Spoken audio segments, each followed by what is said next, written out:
Today we're going to be making the 7-ingredient lotion formula that every maker needs to know. One foundational lotion with infinite possibilities. So, if you have not already gone and downloaded the free formulation and gotten onto our email list, you should do that. Links are below. So I'm going to go ahead and start getting everything ready so that we can create this amazing lotion. First thing... This is Hard Truth, where formulation matters, where safety isn't optional, and where makers learn to build real products, not just copy recipes. First thing that I do out of everything is I disinfect everything that I have, and then I'm going to go ahead and put my gloves on. Then the next thing that I do is I actually, if I'm doing any type of fragrance blending, I'm going to do that first. So I took 4 different essential oils. I did Mei Chang, Vetiver, or Litsia cubeba, Vetiver, Atlas cedarwood, and petitgrain. So it's got a very broad range of essential oils in it, okay? So I will put this formulation in my socials and on the blog so that you can check it out. Next thing that I'm going to do here is I'm going to go ahead and get everything ready for you guys. I always pre-measure everything before I get started.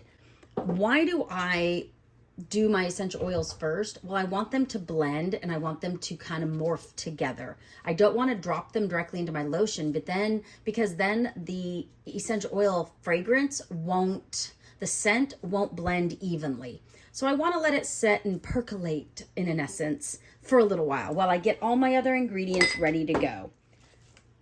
Now I'm going to use my emulsifying wax. So emulsifying wax is cetyl alcohol and polysorbate 60. Emulsifying wax is an emulsifying system, not a single emulsifier. Now, we'll get into that a little bit deeper here in my blog. So if you make sure you sign up for my email, you will get, there it is. You will get all of this over the next few weeks. But you'll also pick up some tidbits here while I go.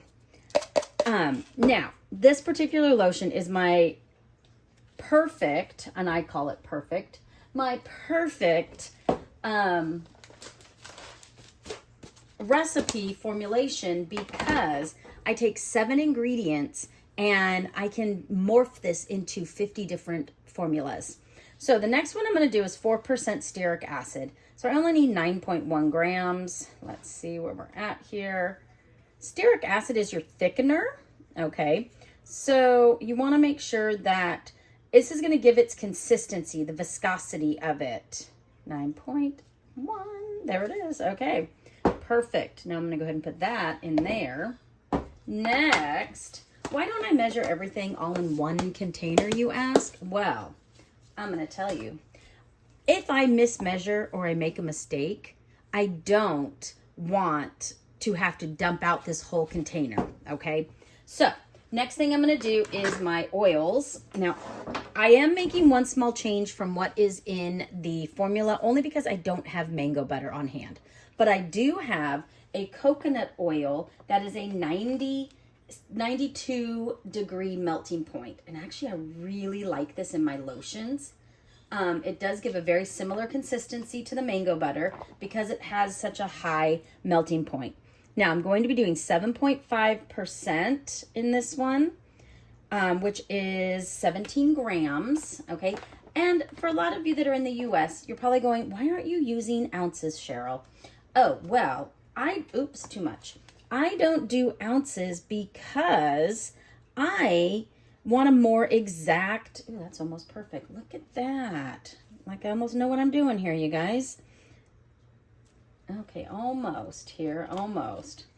I use grams because then I get a more exact amount. There we go, perfect. Okay, so now I'm going to dump that into there. And if I'm really good, I can make it happen without it losing a bunch of the oil here. There we go, perfecto. Okay, next I'm going to go ahead and measure out my sunflower oil. Now, I like sunflower oil. One, it has a lot of antioxidants in it. You could just get it at any local store too. It is one of the cheaper oils right now, but you can, as we'll go through this, you can change these things out, okay? Okay, let's see. Now we need 17 grams of this one because we have 7.5%. So we're going to pour this in. Almost so close. There it is, like 17.01. How perfect is that? Pretty darn perfect if you ask me. Now, I am going to add it into my oil phase here. And if you want to know, I'm not producing in this amazing massive studio like I have before in my previous times. No, I am using my sunroom that I use for my herbs. And it's on the back side of the house. So we've had some sun coming in. We've had some rain today. So you never know what you're going to get in this room. I can tell you that. Okay, let's see here. Next, I'm going to set this aside and I'm going to go ahead and measure out my water. My water phase is going to go into a slightly bigger container. I am only making 8 ounces or 227 grams of this formulation. Okay. Now, I am using distilled water.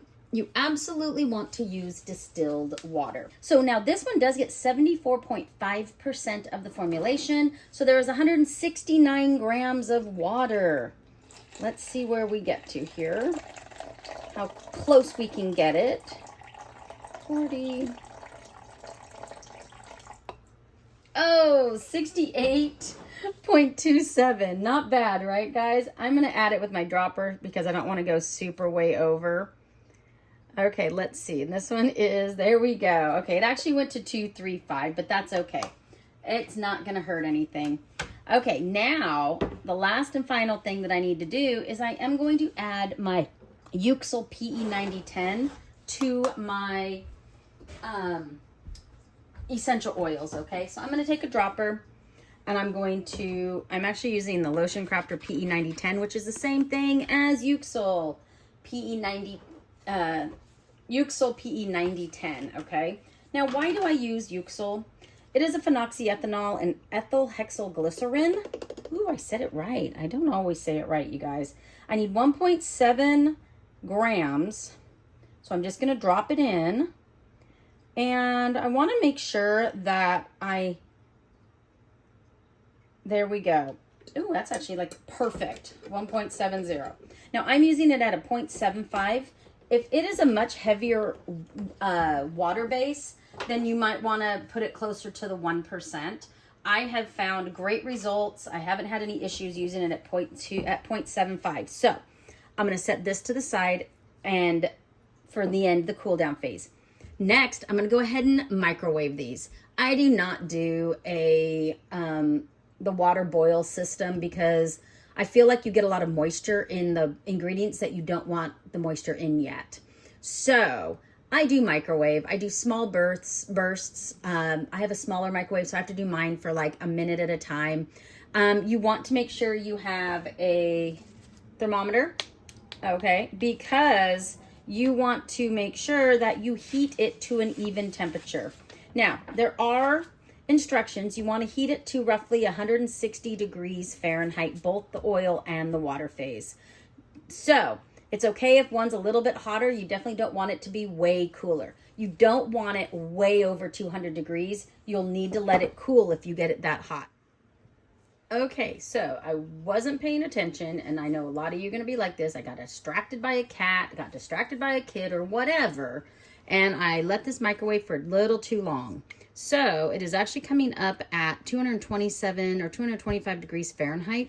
I need to let this cool to about 160 degrees Fahrenheit, okay? I don't want it to be hotter than that. So 71 Celsius, if that helps for my folks that are Celsius. Now, this one, though, did not heat quite hot enough.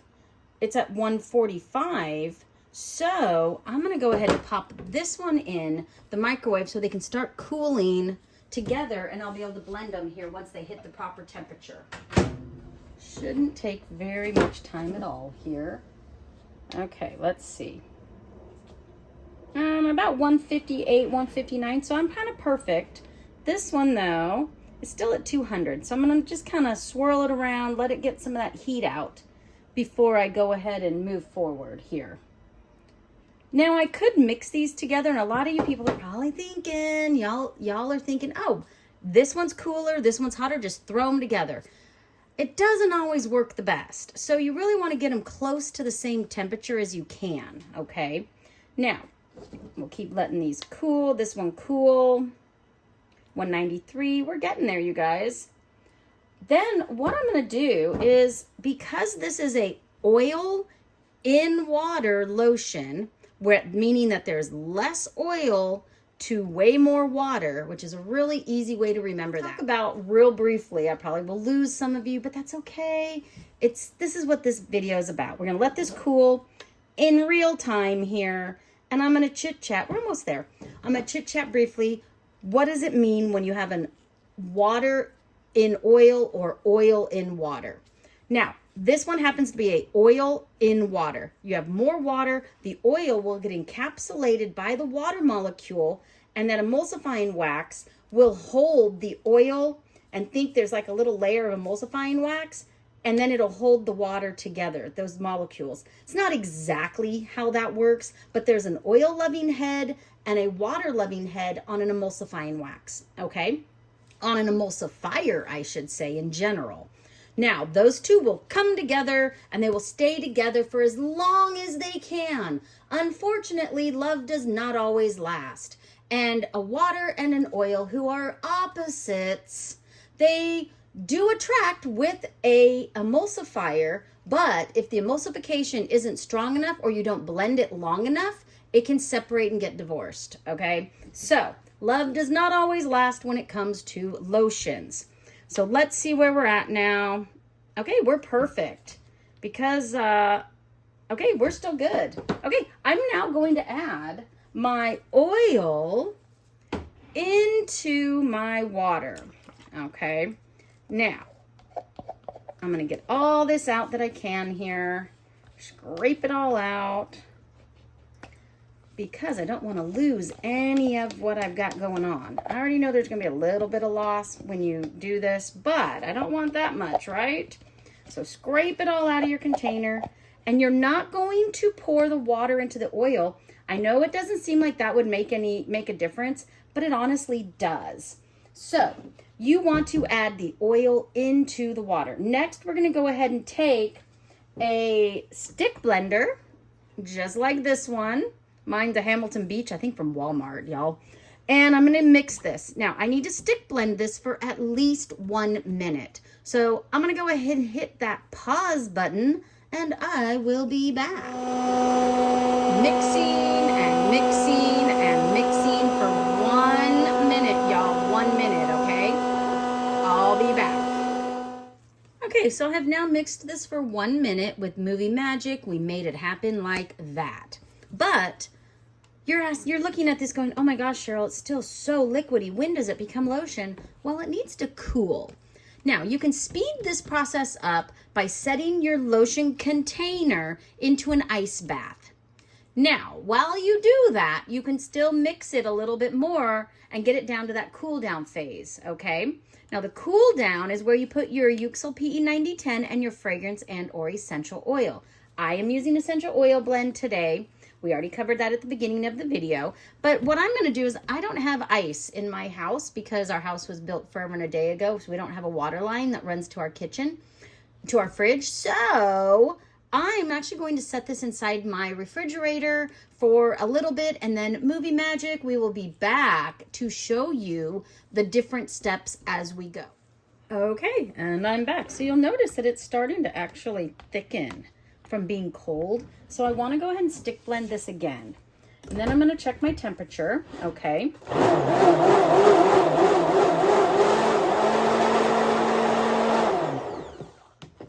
Okay, it's starting to definitely come together as a lotion. I love it.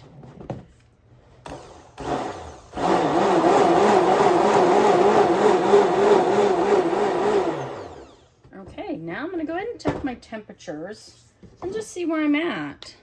We should be well under, yep, 108. That is plenty cool. I'm going to go ahead and add my fragrance, which is my 4 blend of essential oils, and then my Euxel PE 9010. So I'm going to go ahead and dump that in. Okay, let's get this out.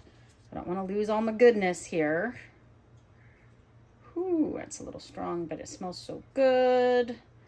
My nose is super sensitive to scent, you guys.